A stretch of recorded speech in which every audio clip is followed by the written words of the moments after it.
जय गुरुदेव, जय गुरुदेव। परम पुरुष गुरुदेव जी, जय गुरुदेव नाम।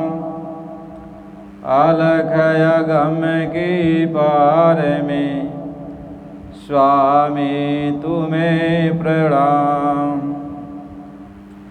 कोटि कोटि करूं वंदना, अक्षर प्रणाम।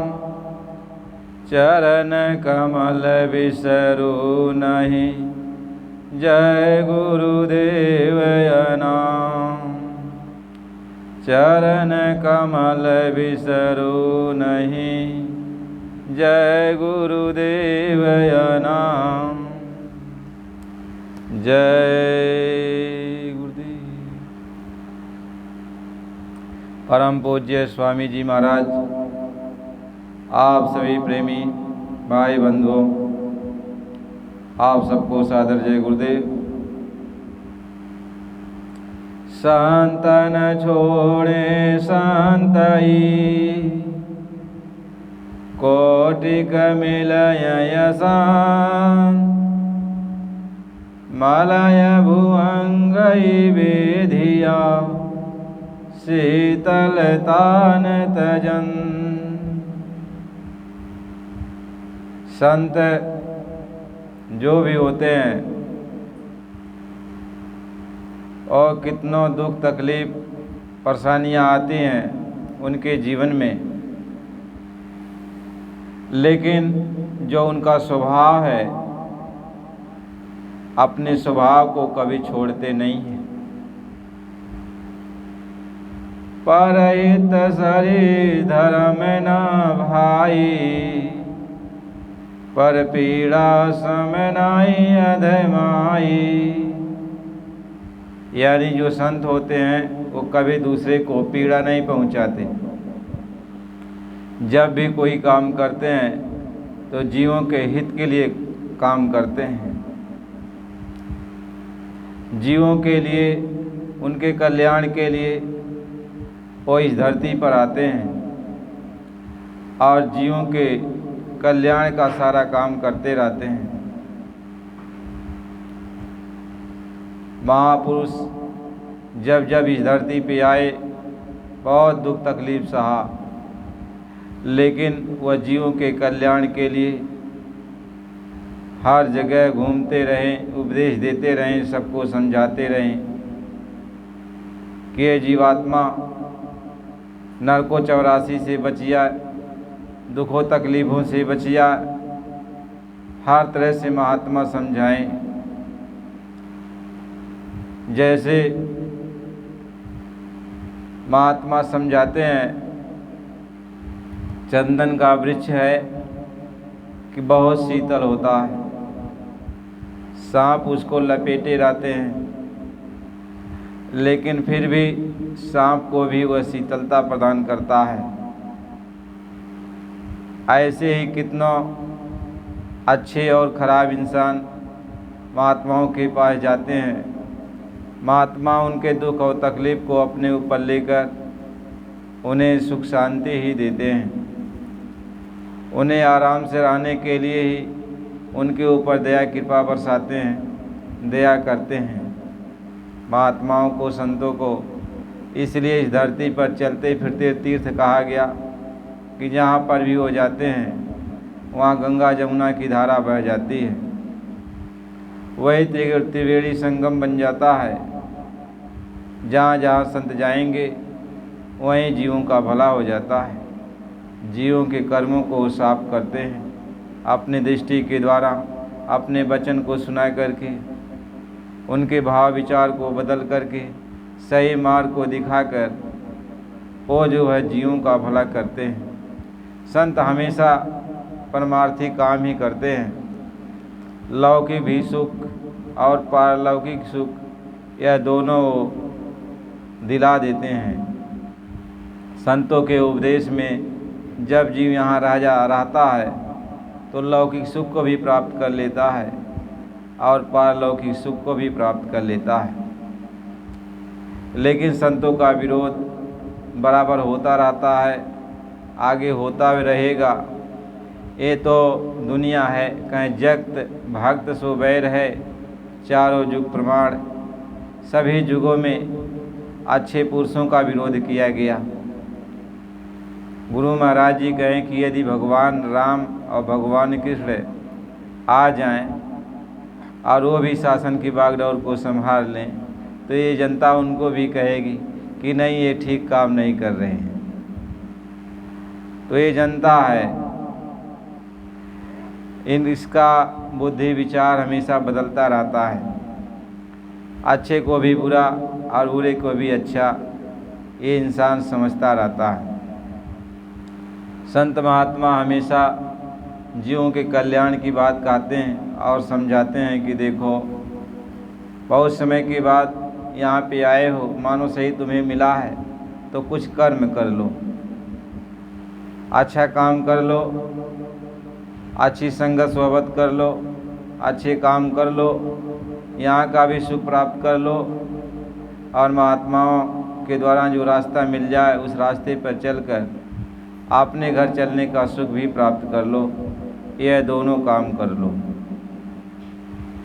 महापुरुष इस बात को समझाते हैं, लेकिन हम इंसान अज्ञानी जीव महात्माओं के वचन को नहीं मानते हैं। हम लोग ये सोचते हैं कि महात्मा क्या कह रहे हैं, इनको क्या पता है दुनियादारी, ये तो साधु वेश में है, इनको बस दो कौड़ी के इंसान हैं, इनको कुछ दे दो उसी में खुश हो जाते हैं। ये क्या उपदेश देंगे और इनका क्या उपदेश कोई सुनेगा। लोग ऐसा अपने अंदर विचार करके रहते हैं और महात्माओं के वचन का प्रवाह नहीं करते। संत महात्मा फिर भी उनको बार बार समझाते हैं कि आएगा सो जाएगा, यानी जो आया है वो जाएगा, आया है सो जाएगा। राजा रंग फकीर कोई विमान पर चढ़ चले, कोई बधी जात जंजी। वही समझाते हैं कि देखो बच्चा, जो भी यहाँ पे आया है वह एक दिन जाएगा, कोई भी हो। जो पेड़ में फल लग गया तो फल पक कर के एक बार नीचे गिरेगा ही, जो आग जल रही है वह बुझेगी ही। तो महात्मा ये समझाते हैं, तो संसार में तुम आए हो तो हमेशा यह तुम्हारी जवानी नहीं रहेगी, हमेशा न बालापन रहेगा, न हमेशा जो है कंवरापन रहेगा, न जवानी रहेगी, न वृद्धापन रहेगा। ये एक अवस्था है, इस अवस्था को पार करते करते वृद्धावस्था आ जाएगी और फिर इसके बाद यह शरीर छूट जाएगा। तो यह विचार करना चाहिए, जब छूट जाएगा तो कोई इस शरीर को तो लेके नहीं जाएगा और इस शरीर के साथ जो कुछ भी सामान वह भी नहीं जाएगा। तो महात्मा ये समझाते हैं, अपना काम कर लो, अरे कुछ भगवान की भक्ति कर लो, अपनी आत्मा का कुछ कल्याण कर लो। महात्मा इस बात को समझाते हैं। कहीं कुछ दिन कमा, कुछ दुनिया कमा, कुछ हर की ही तू लगा बाबा, ये जन्म तुझी अनमोल मिला, आवे ना कहीं से गवा बाबा। कहते हैं मानो सही तुमको मिला है तो इसको बेकार में गवाओ मत, अरे कुछ दुनिया का भी काम कर ले और कुछ महात्माओं से रास्ता लेकर अपना भी काम कर ले। बहुत सारे लोग ये सोचते हैं कि संत महात्मा क्या होते हैं। देखो, संत महात्मा कपड़ा पहनने से थोड़ी कोई बन जाता है। सफ़ेद कपड़ा पहन लिया, सफ़ेद धोती पहन लिया, अचला पहन लिया, ओढ़ लिया, दाढ़ी जटा बाल रखा लिया तो इसको संत कहते नहीं। ये तो एक वेशभूषा है, लेकिन वास्तव में संत वह होता है जो परमात्मा से मिल चुका होता है।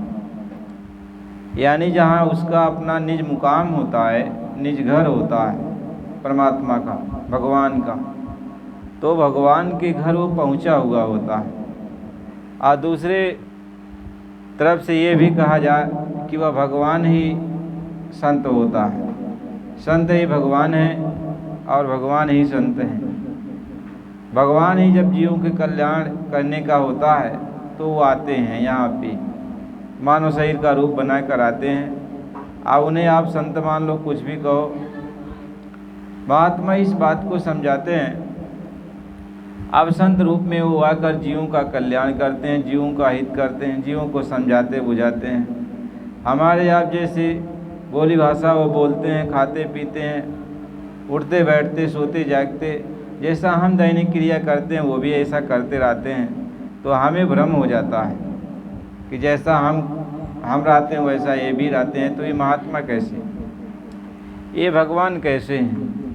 महापुरुष समझाते हैं कि वो भगवान से मिले होते हैं, भगवान होते हैं, लेकिन हम जानेंगे कैसे वो भगवान हैं? जब उनके पास जाएंगे और वो जो कहेंगे उस बात को हम मानेंगे। तो जब उस बात को मानेंगे, अपने अंदर वह जुक्ति लगाएंगे, तो जब जो जुक्ति को लगा लेंगे तो हमें मालूम हो जाएगा कि ये संत ही भगवान के रूप होते हैं, ये संत ही भगवान के रूप होते हैं, संत ही भगवान होते हैं। देखो, संत हमेशा ही धरती पर आते हैं, संत हमेशा ही धरती पर आते हैं, और वो कभी भी संतों महात्माओं से यह धरती खाली नहीं रहती है। और संत कभी मरते नहीं हैं, बस वो रूप का परिवर्तन कर देते हैं, अपने रूप को बदल देते हैं, लेकिन रहते हैं वो बराबर, जीवों के कल्याण के लिए वो बराबर रहते हैं। और जब जब ज़रूरत पड़ती है तो अपने रूप को प्रकट कर लेते हैं, और जिस रूप को धारण कर लेते हैं उसी रूप से फिर वो समझाना शुरू कर देते हैं। महात्मा इस बात को समझाते हैं, कह संत रूप होए जग में आए, गुरु होए जीव चिताए। तो संत का रूप धारण करके संसार में वो आते हैं और गुरु बन करके जीवों को चिताते हैं, समझाते हो जाते हैं, और जीवों को परमार्थ के मार्ग पर लगाते हैं, भक्ति के मार्ग पर लगाते हैं। महात्मा इस बात को समझा रहे, मालिक इस बात को समझाते हैं। हमें संतों के बारे में कुछ पता नहीं होता है। संत की गति बड़ी ऊंची होती है, संत की गति बहुत ऊंची होती है। वह जोगी, जति, तपी, सन्यासी और सारे लोगों से ईश्वर, ब्रह्म, पार ब्रह्म, महाकाल, इन सभी लोगों से बहुत ऊपर, यानी सतलोक, सचखंड, अनामी धाम जो पहुंच जाता है, उसी को संत कहते हैं। संत गति वो होती है जो इन सब से ऊपर होती है, यानी जो सचखंड में पहुंचता है, सतलोक जो पहुंचा हुआ होता है, सचखंड अनामी धाम चला जाता है, सतलोक का वासी हो जाता है, उसी को संत का। कोई भी सूरत, कोई भी आत्मा जब सतलोक पहुंच जाती है तो वह संत गति को प्राप्त कर लेती है।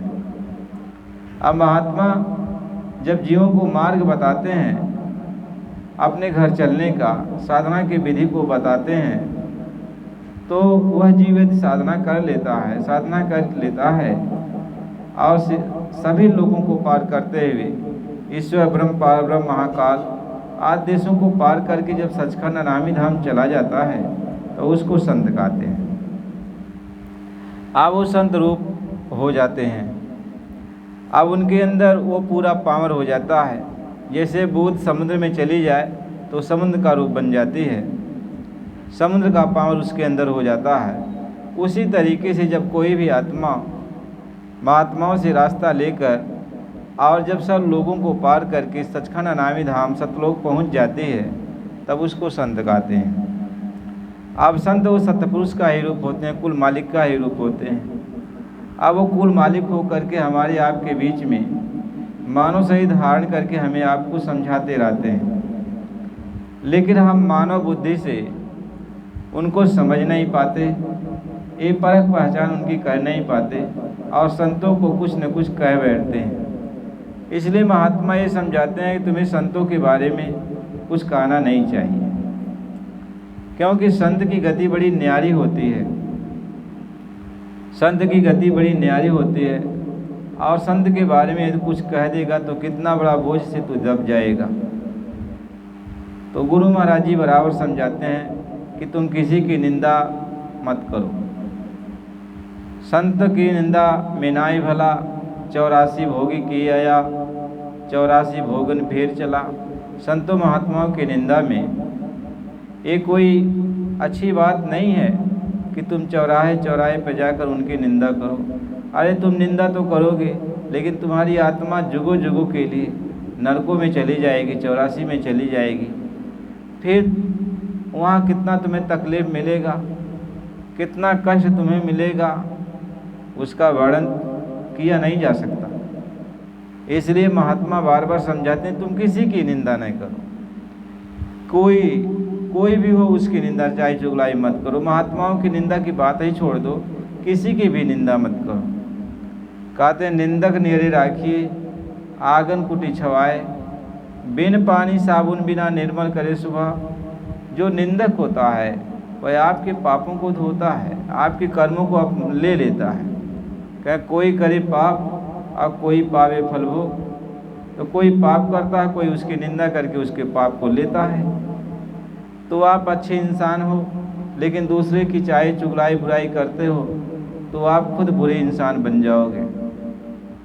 आपके ऊपर पापों का बोझ इतना चढ़ जाएगा कि आपकी बुद्धि मलिन हो जाएगी, मन गंदा हो जाएगा, विचार भाव गंदे हो जाएंगे, और गलत रास्ते पर चल करके आप सारे सही मार्ग को भूल जाओगे और नरकगामी बन जाओगे। इसलिए महात्मा बार बार समझाते हैं कि हमेशा जो है अच्छी संगत करो, महात्माओं की कदर करो, इज्जत करो। आप जब संत महात्मा की इज्जत करने लगोगे, संत महात्मा के पास जाओगे, उनकी सेवा करोगे, दे दो खुश हो गए। संत महात्मा जब खुश हो जाते हैं तो आपको मार्ग बता देंगे, भगवान के पास चलने का मार्ग बता देंगे, रास्ता बता देंगे। आप उस रास्ते पर चलोगे तो आपकी आत्मा का कल्याण हो जाएगा। महात्मा इस बात को समझाते हैं।